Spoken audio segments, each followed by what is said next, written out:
I suppose the difference for me between lockdown 1 and lockdown 2 is that it just seems like you know what you're supposed to be doing this lockdown, whereas lockdown 1 it seemed like we were just making up the rules. Because we've not really been kind of going out and mixing with people too much, we've been quite careful. I think kind of going into lockdown hasn't had that big an impact on us, except for all the shops being shut. I don't know how you feel. Yeah, it's a little bit different for me because now I'm working from home more, so I have more of an established position and my office set up ready to go, whereas in the last lockdown I didn't have that. Previously I worked through the first lockdown. This lockdown I'm not able to.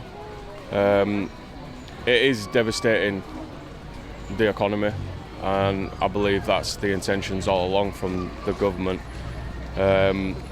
To say it's to save lives and things like that, they're not taking into, the dementia epidemic, the suicidal epidemic. In the first lockdown, I was stuck abroad in Pakistan with my family, so I missed out the first month, and I came end of April, self-isolated at my parents, and I was working from home, and that actually sent me into a bit of a depression. Working on my own, my husband was at work, didn't really work for me, so that I was off sick from work.